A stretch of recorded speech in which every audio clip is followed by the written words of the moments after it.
জনাব তারেক রহমান মাননীয় প্রধানমন্ত্রী উনি বলেছেন সপ্তাহে একটা দিন বা শনিবার ছুটির দিনে আমরা আমাদের আশপাশ বা বাড়ির আঙিনা বা আমাদের বসবাসের জায়গা বা আমাদের চলাফেরার জায়গাটাকে পরিষ্কার পরিচ্ছন্ন রাখি। আশাবাদী যে কমল ফুলের সৌন্দর্যে এই জলাধারটি আরও সৌন্দর্যমণ্ডিত হবে। দেখুন, আমরা একাডেমিক কার্যক্রমের বাইরে মাঝে মধ্যে এখানেই পাশেই এই জলাধারের পাশেই আড্ডা দেই, বসি, গল্প করি, সংস্কৃতি চর্চা করি, চা খাই।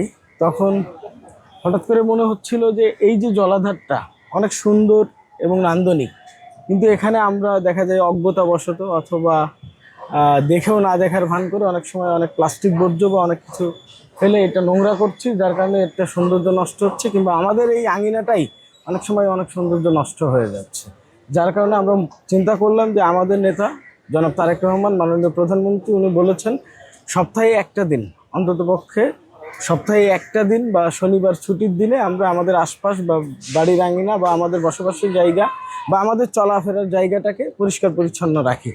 সেই জায়গা থেকেই আসলে উদ্বুদ্ধ হওয়া এবং আমাদের নিজেদের পরিবেশ, আমাদের নিজেদের আঙিনা, আমরা এই বিশ্ববিদ্যালয়ের শিক্ষার্থী, এই জন্য আমরা সকলে মিলে চেষ্টা করেছি এই জলাধারটাকে পরিচ্ছন্ন করা এবং এই জলাধারটাকে আরেকটু সৌন্দর্যমণ্ডিত করার উপলক্ষে আপনারা দেখেছেন যে কমল ফুলের যে চারা আছে, কমল ফুলের চারা আমরা এখানে রোপণ করব।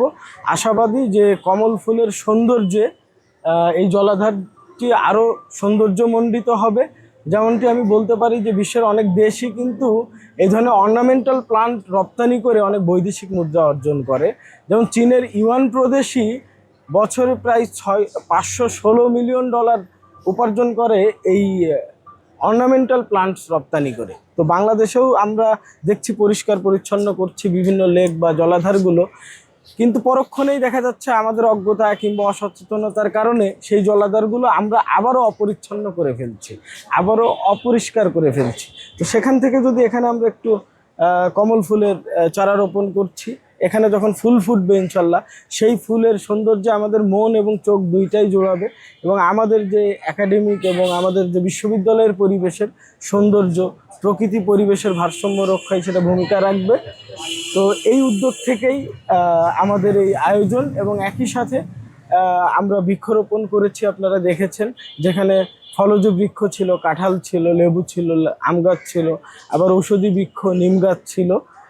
পরিবেশ, প্রকৃতি এবং প্রাণ প্রকৃতির প্রতি আমরা সদয় হই, এটাই আহ্বান। এবং সবিশেষ সবার কাছে আমার একটাই, এটা আসলে প্রতীকী অর্থে আমরা সবাই যার যার জায়গাটাকে যদি আমাদের মতো করে একটু পরিষ্কার পরিচ্ছন্ন করতে পারি, আমরা নিজেরা নিজেদের এই বাংলাদেশটাকে নিজেদের অংশগ্রহণের মধ্য দিয়ে যদি সুন্দর করে তুলতে পারি, সেই প্রশ্নটাই আমরা আজকে চেষ্টা করছি সেই কাজটা করার।